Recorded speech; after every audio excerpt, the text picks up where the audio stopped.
FBA fixation. It's just that FBA.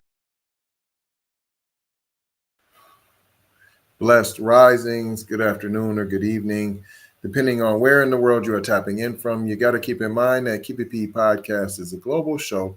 And today on this episode of PC Shenanigans, Palm Colored Shenanigans, mom blamed newborn's death on being flung into a ball pit, later admitted to drinking 2 bottles of whiskey and passing out. We'll be discussing that and more after these brief messages.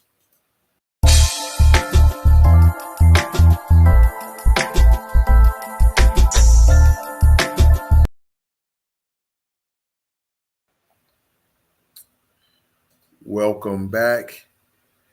Drunk mother blames ball pit for baby's death after drinking 2 bottles of whiskey. The system stays soft. Here we go again. Another horrific case of child neglect, yet the national media seems to be handling this with kid gloves. If this was an FBA mother, she'd be plastered across every news station, dragged as an unfit parent, and held up as the poster child for everything wrong with single black motherhood.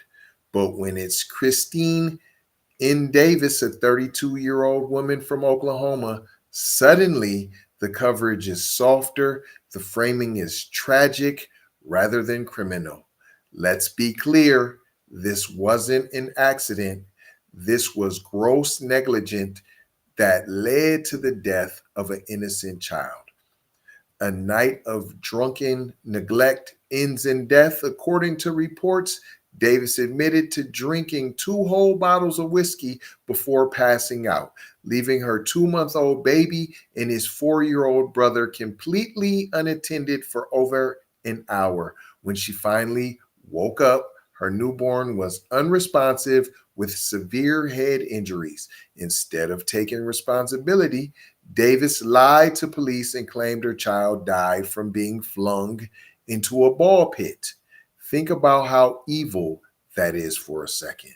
Not only was this woman reckless enough to get blackout drunk while responsible for an infant, but she also tried to cover up her crime with an absurd story. No remorse, no accountability, just a desperate attempt to dodge blame.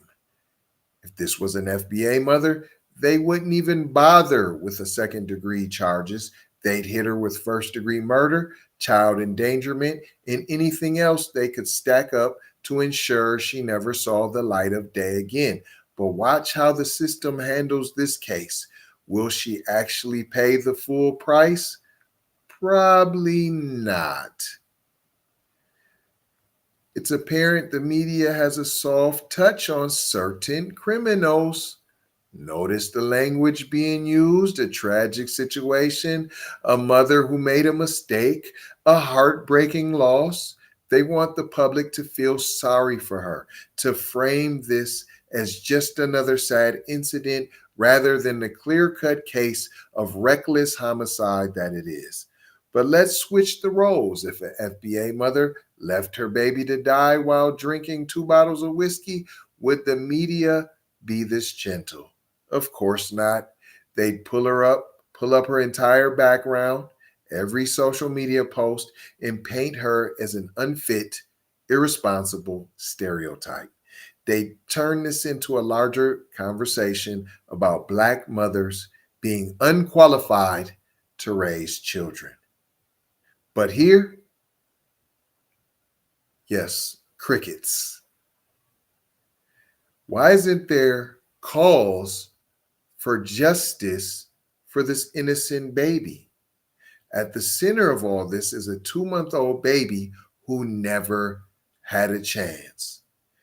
His own mother robbed him of his life because she chose alcohol over responsibility.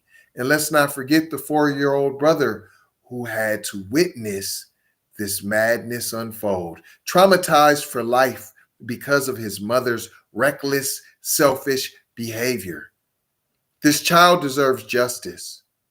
And that means no soft sentencing, no plea deals, no media sympathy.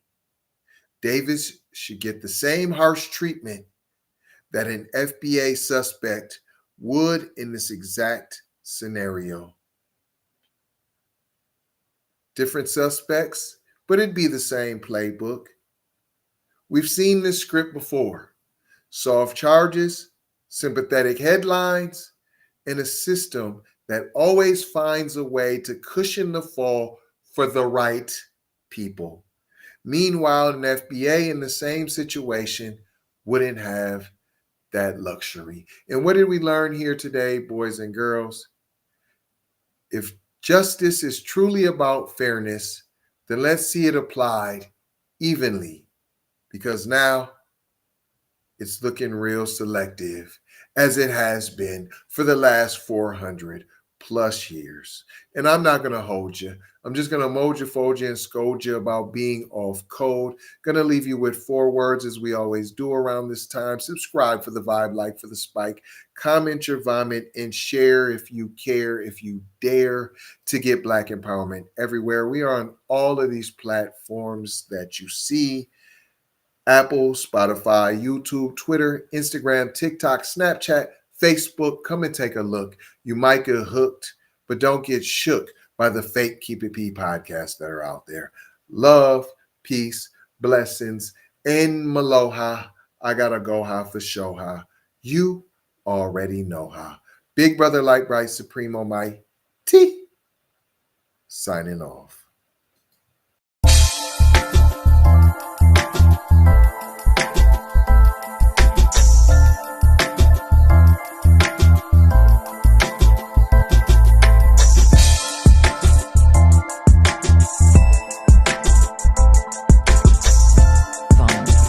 Savage.